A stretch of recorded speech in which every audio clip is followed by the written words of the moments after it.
తెలంగాణ ప్రతిష్టను ఆకాశమంతా ఎత్తుకు తీసుకుపోయే పని చేశానే కానీ తాను ఎలాంటి తప్పు తలదించుకునే పని చేయలేదన్నారు బీఆర్ఎస్ వర్కింగ్ ప్రెసిడెంట్ కేటీఆర్. 4 గోడల మధ్య కాదు 4 కోట్ల మంది ముందు ఫార్ములా ఈ కార్ రేస్ గురించి అసెంబ్లీలో చర్చిద్దామంటే రేవంత్ రెడ్డి పారిపోయారని విమర్శించారు. అవసరమైతే లై డిటెక్టర్ పరీక్షకు సిద్ధమని, తానంటే అందుకు రావడానికి రేవంత్ రెడ్డికి ధైర్యం లేదని ఎద్దేవా చేశారు.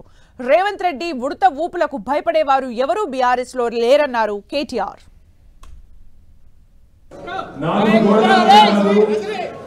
4 కోట్ల మంది ముందు చర్చిద్దాం, ఎవరి తప్పో ఎవరిది ఒప్పో చర్చ పెట్టు అని అసెంబ్లీలో అడిగితే పారిపోయిండు రేవంత్ రెడ్డి.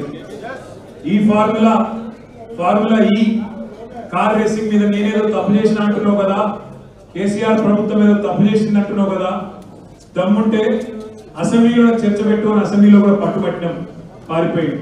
ఈ బదనాం క్యాంపెయిన్ ఇంకెన్ని రోజులు నడుపుతావు?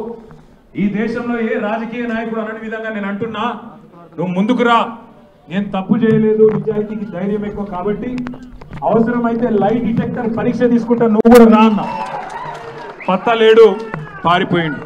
అడిగిందే అడిగి నేను కుల్లా చెప్పిన, ఇప్పుడు హరీష్ రావు గారు చెప్పినట్టు ఈడికెళ్ళి ఎట్టి పరిస్థితుల్లో ఫార్ములా ఈ రేస్ పోవద్దు అని చెప్పి మొదటి సంవత్సరం విజయవంతంగా నిర్వహించిన తర్వాత 2వ సంవత్సరం కూడా ఈడనే ఉండాలి అని చెప్పి ప్రభుత్వ పరంగా విధానపరమైన నిర్ణయం తీసుకొని మరి కొంత డబ్బులు చెల్లించినాం. 1 రూపాయి కాదు కదా, 1 పైసా కూడా అవినీతి జరగలేదు. ఈడికెళ్ళి పైసా పోయింది, అక్కడ ఉన్నది. ఇలా అవినీతి ఎక్కడ ఉంది? పనికిమాలిన ప్రశ్నలు తప్ప, చిట్టినాయుడు రాసిచ్చి పంపిన ప్రశ్నలు తప్ప ఏమీ లేదు విషయం. అందుకే నేను మొన్న చెప్పినా మళ్ళీ చెప్తున్నా, ఇది లొట్టపీస్ కేసు, ఈయన ఒక లొట్టపీస్ ముఖ్యమంత్రి. ఏది కాదు, వీళ్ళతోని ఏం చేయరాదు. పరిపాలన చేత కాదు, ప్రజలకిచ్చిన హామీలు నెరవేర్చే దమ్ము లేదు. అందుకే దద్దమ్మ రాజకీయంతో ఇవాళ తప్పించుకునే ప్రయత్నం చేస్తూ ఉన్నారు. అంతకుముందు హరీష్ రావు గారిని కమిషన్ ముందుకు పిలిచిండు. ఆయనకున్నదంతా ఒకటే షోకు, నేను నెల రోజులు జైలున్నా లుచ్చా పని చేసి వీళ్ళని కూడా పెట్టాలి కొన్ని రోజులు. అదొక్కటే ఆయన షోకు, ఆయనకున్న పైశాచిక ఆనందం అదొక్కటే.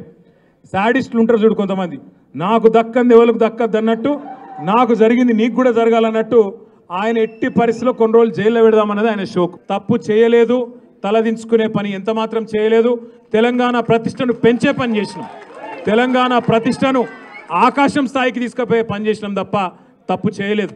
అది కాళేశ్వరం ప్రాజెక్టు కావచ్చు, ఫార్ములా ఈ కావచ్చు, ప్రపంచంలోనే అతిపెద్ద లిఫ్ట్ ఇరిగేషన్ ప్రాజెక్టు కాళేశ్వరం. అందులో చేయని తప్పుకు ఇవాళ కేసీఆర్ గారిని, హరీష్ రావు గారిని పిలిచి వాళ్ళని అక్కడ ఇబ్బంది పెట్టే ప్రయత్నం మన నాయకులు కార్యకర్తల ఆత్మస్థైర్యం